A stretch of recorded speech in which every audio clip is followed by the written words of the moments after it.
we're going to try this again because my audio didn't work.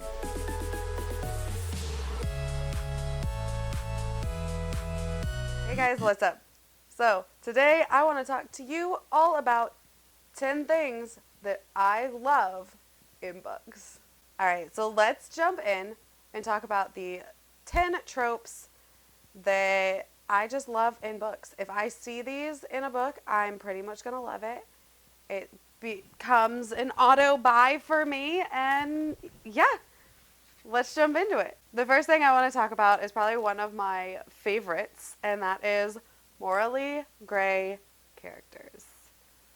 I don't want someone who's bad for the sake of being bad and good for the sake of being good. Like, I don't want a mustache twirling villain, and I don't want a super perfect hero. I want someone in between. I want a villain I can understand, and I want a hero who's complex. I want grayness. I want humanity. I want to kind of sympathize with the villain and kind of scratch my head at the hero sometimes. And there's some books that I think do that really, really well. One of them being the Mistborn series, which is one of my favorite series of all times. Really anything with Brandon Sanderson. But Kelsier, who is probably my favorite character, is morally gray. He is like the definition in my book of a perfect morally gray character. He wants to do these things that are good, but his way of going about it isn't always the best. And he's willing to use violent means to achieve a peaceful end. So he is, to me, one of the epitomes of a morally gray character. He's a good guy that's got a little bad in him. Another thing that I love seeing in books is consequences of magic. And it makes me think of Once Upon a Time, where Rumpelstiltskin says that all magic comes with a price, dearie. That's what it makes me think of. But it's true, because I love seeing magic come with a cost. So you can't just use it. Like, you have to... There's something behind it. There's something more. So a book that I think does this really, really well is An Unkindness of Magicians. They can use magic, but there's a cost every single time. And I think the book explores even deeper when people try to avoid paying that cost themselves and what that does to magic and how that affects the world. So, yeah, one of my favorite books. I love how they portray the cost of magic in it. So, definitely pick up An Unkindness of Magicians. I have a full review for it if you haven't watched that terrible, terrible video of mine yet. Another thing that I enjoy seeing in books is political intrigue. I know some people can think that this is boring, but to me, I really, really love it. I like seeing the inner workings of the politics of a world, and I think a couple books that do that really, really well are the second Mistborn book, which I think is some people's least favorite of the trilogy, but it's probably one of my favorites because you get to see the inner political workings after the events of book one, which I adored. So that was really, really good. It was done really well. You can see the political upheaval and the different sides and the inner workings of it. Another book series that does that really well is Air Awakens. I'm only 3 books in, but so far I think they do political intrigue really, really well. In book 3, I think it focuses a little bit more on the politics as opposed to the action. I just finished that book and I really enjoyed where it went and seeing the inner workings of the royal family and the world and the different kingdoms and how they work together and the politics of it all. And I love political intrigue done well. So pick up those books if you want to read some political intrigue. Another thing that I love seeing in books is the cost of war. This is going to sound so morbid. I want to see death. I want to see suffering. I want to see trauma. Because if you're going to build up, especially if they're actually in war, like in Air Awakens, it's literally they're in a war on a battlefield. I need to see trauma. I need to see it be dangerous. I need to see somebody die that we actually care about, not just like a random side character that you know is put there just to die. And like I think Air Awakens does that really, really well. It shows that war is not pretty. There's a cost to it. People that you love will die. I think Skyward does it really well. Mistborn does it really well. There's a couple books that I really love that do cost of war extremely well, because not everyone can survive. Not even the people that you love. Like, even J.K. Rowling did this well in the later Harry Potter books, killing off characters that you really, really loved. I think she could have gone further with it. I would have liked to see her go darker with it as an adult, but like as a kid, obviously I wanted to see the whole like main trio survive. But think about it. What would have happened with Harry Potter if like Harry would have stayed dead? Or if like Ron would have died, or Hermione would have not made it out? One of the main characters. I don't know. I think that would be an interesting fan fiction-y thought to see what would happen if one of them didn't make it out, or if Harry didn't come back. Because not everyone can survive a giant built-up battle. Like, there's nothing that I hate more than there's gonna be this big epic battle, and you know that people are gonna die. You can feel it. The author keeps reiterating how dangerous it is, and then at the end it's just nothing. It's just anticlimactic. Nothing happens. No one dies. There's no cost. There's no actual climax. All I can think of is Twilight right now, the third book. Such a lost opportunity. Because, I mean, that is my quintessential, like, there was all this build up to this big battle, and then nothing frickin' happened.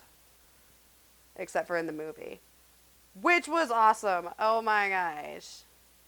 It's the only movie I saw in theaters, and only because my friend took me to see it with her. And I remember sitting in theaters and the end of the Twilight movie where there's the actual battle and you start seeing people dying and ripping each other's heads off and this big actual battle scene, and I just remember people gasping. Like, I knew it was coming because I spoiled myself for it because I really didn't care. People were like gasping and shocked, and like like everyone died, and then it was all in Alice's head in the movie of it, but that's how it should have ended. Like, that's how it should have ended, but it didn't. So yeah, at Cost of War, I have rambled about Cost of War because it's just something that's super important to me in a book.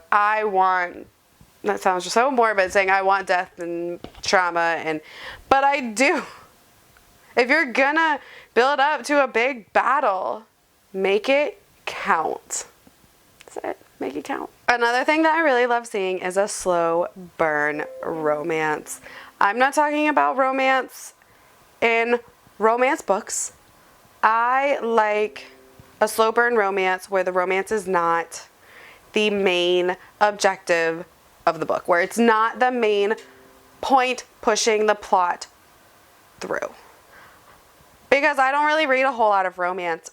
I like a good slow burn side romance that's not the main point of the book. Like, I think there's a couple books that do it really, really well. Like, if I'm reading a fantasy book, I don't want to read a romance novel. Like, I want a fantasy book, maybe with some romance, but I don't want a romance book with some fantasy, if that makes sense. I think one that has been doing that maybe really well is Skyward. There is not a romance, really, in the first book. I haven't read Starsight yet. But there's this potential for this really cute slow burn romance in it, and I'm here for it. And I'll talk about it again in a little bit with another trope that I love. But yeah, if there's going to be a romance, I want it to be slow. I want to see it develop. I don't want insta love. So there's that. Another thing I want to see that kind of goes along with the morally great characters is complex villains. I don't want a mustache twirling bad guy. I want a bad guy who I can see his point. I can feel what he's feeling. He might be evil, but I can kind of see, like, well, maybe that makes a little sense. Maybe he's going about it the right way, but makes kind of sense.